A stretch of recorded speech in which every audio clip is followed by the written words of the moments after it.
อันนี้สยามหางสยามรุ่นเก่าแม่บัวเฒ่าจักปีเลยของเจ้านี่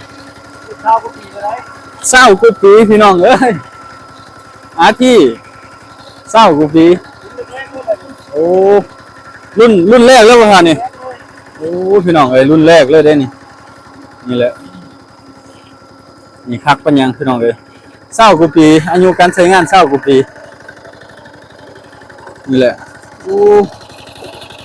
นี่เนาะโอ้คักขนาดใส่ดีบ่ครับอาที่ใส่ดีเนาะโอ้คักเลยเนาะ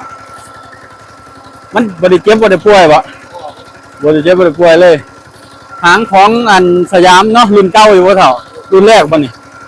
โอ้พี่น้องเอ้ยรุ่นแรกเลยเด้นี่แหละของประกองอยู่เฮือนก็เป็นแบบนี้แหละเนาะรุ่นเก่านี่แหละพี่น้องคักของเราคักดีพ่อแม่พี่น้องสู่ทุกคนเนาะมื้อนี้พามาเบิ่งของดีของประเทศไทยที่คนลาวนำใช้อยู่ปัจจุบันนี้คือเครื่องจักรไทยแท้ๆนี่เนาะเบากล้องเห็นได้ยินเสียงก็ฮู้ว่าเครื่องจักรไทยคือว่าจังซั่นเนาะยังบ่ทันไปเบิ่งเด้แต่ว่าคิดว่ามันต้องเครื่องจักรไทยแหละเสียงมันนุ่มหลายเนาะแต่ว่าเครื่องเราคือว่าแนมไปนี่เครื่องบ่ทันได้ใหม่เด้อพี่น้องแต่ว่าบ่ฮู้หยังแต่ว่าแนมไกลๆไปนี่เห็นแท้นี่ว่าเครื่องอันคือ RT พี่น้องคือ RT แต่บ่ฮู้ว่าเป็น RT หยังเนาะเดี๋ยวไปเบิ่งนํกันเนาะว่า RT หยังเนาะไปเบิ่งดูเด้อพี่น้องเอ้ยฟังเสียงเครื่องนํกันเด้อพี่น้องคิดว่าเครื่องอีหยังแต่ว่าบ่กล้องแนมเบิ่งนี่เป็น RT แท้ๆเนาะแต่ว่าบ่ฮู้ RT หยังแต่ว่าหางนี่เป็นหางสยามรุ่นเก่าพี่น้องเอ้ยเพราะว่ารุ่นเก่ามันสิบ่โปร่งเนาะมันสิเป็นแบบคือเหล็กล้วนเลยปัจจุบันนี้เห็นสยามอยู่แต่ว่ามันสิมีช่องโปร่งเนาะช่องอีหยังเขาเอิ้นนะนี่พี่น้องตาสั่งของแท้เลยเนาะนี่มื้อนี้มาถ่ายเบิ่งโอ้อาที่ลิพี่น้องอาที่90เนาะเครื่องเก่า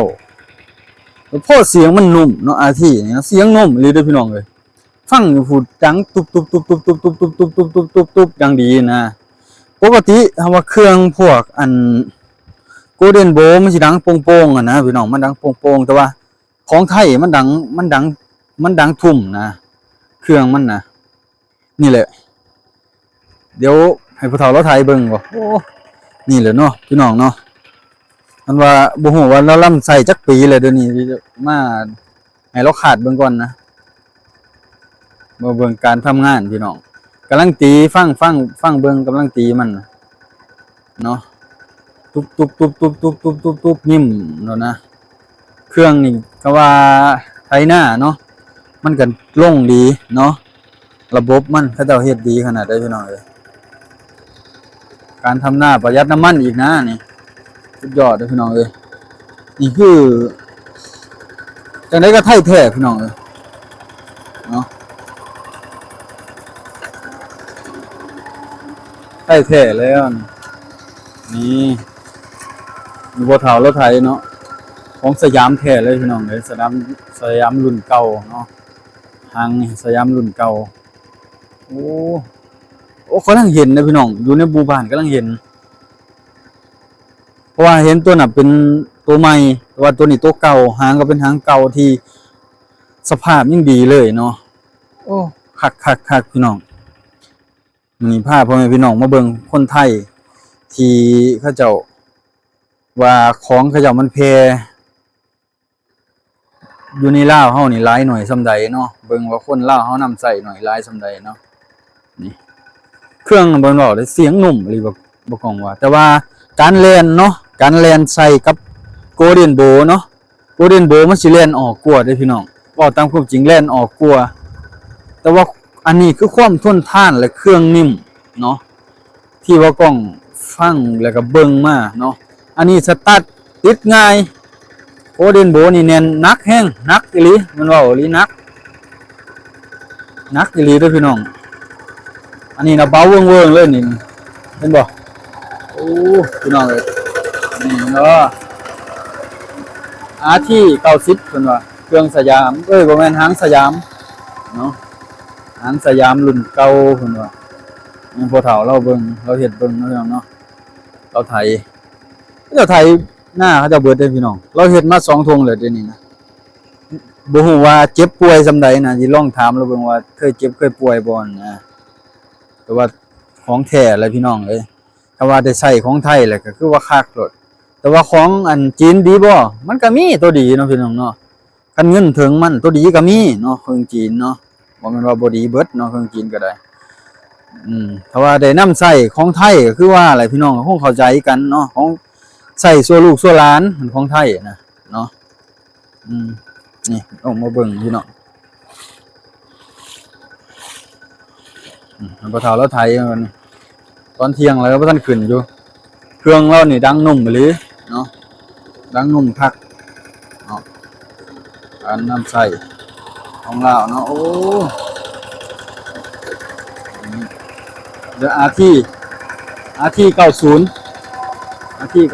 90เครื่องใหญ่กันนั่นพี่น้องแต่ว่าหางก็ยังดีเลยพี่น้องหางยังดีหลายนะ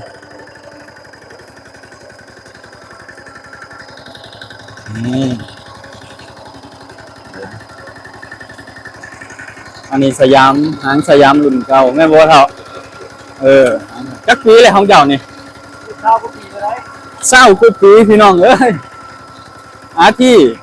20 กว่าปีโอ้รุ่นแรกเลยบ่ฮะนี่โอ้พี่น้องเอ้ยรุ่นแรกเลยเด้นี่แหละนี่คักปัญญังพี่น้องเอ้ย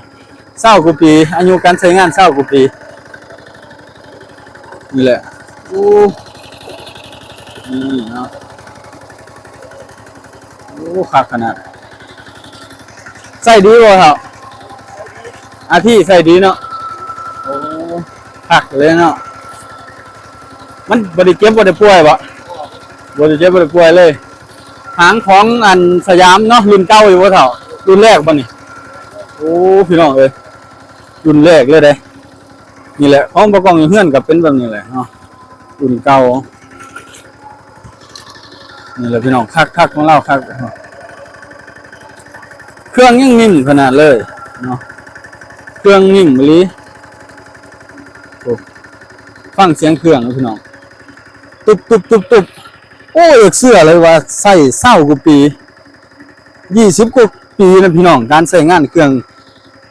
RT รุ่นนี้เนาะโอ้เดี๋ยวให้เบิ่งการทำงานของเราที่ของไทยเนาะRT ของไทย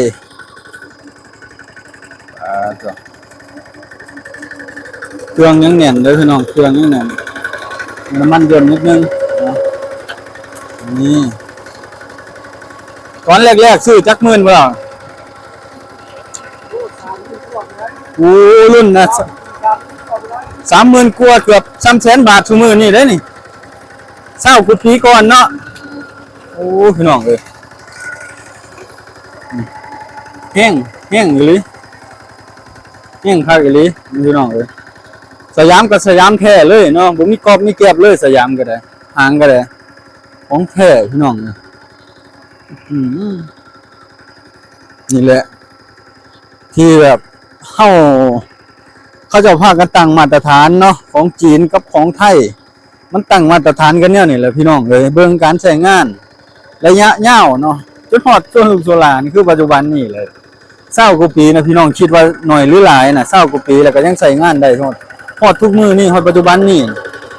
นะRT 90พี่น้องเอ้ยรุ่นเก่ารุ่นแรกเลยเนาะสภาพก็ยังโอเคเลยพี่น้องเอ้ยสภาพนี้โอ้ยังเกือบ70-80ยังได้อยู่เด้พี่น้องเอ้ยเนาะแต่ว่าบ่เจ็บบ่ป่วยหางก็หางสยามแท้อีกเนาะเบิ่งเล็กก็ฮู้นะสยามนะคือว่าเราเบิ่งดีเราดูแลดีเนาะสภาพยังโอเคอยู่เพราะว่าสิตาสิแตกนิดเดียวเนาะนี่บ่พี่น้องแค่บ่แท้แล้วนี่เบิ่งดิฟังคนไทยเพิ่นฟังเสียงเพิ่นก็ฮู้นะว่าของแท้บ่แท้เนาะ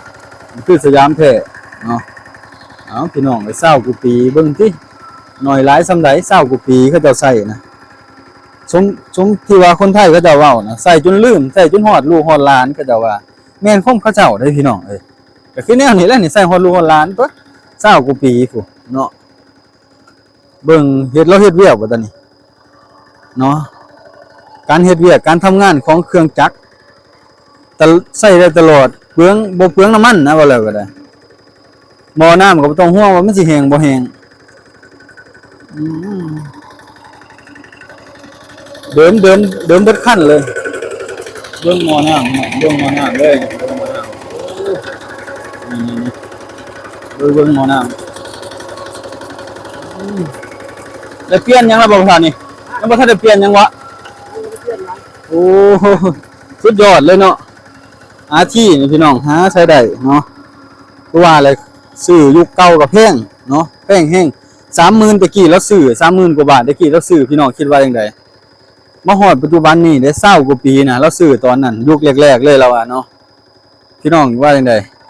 คือมาซื้อซุมื้อนี่คือว่าตามปีตามหยังมันแหละมันก็แพงขึ้นเนาะพี่น้องเนาะซุมื้อนี่ก็เกือบมื้อใหม่ก็เกือบแสนบาทนะ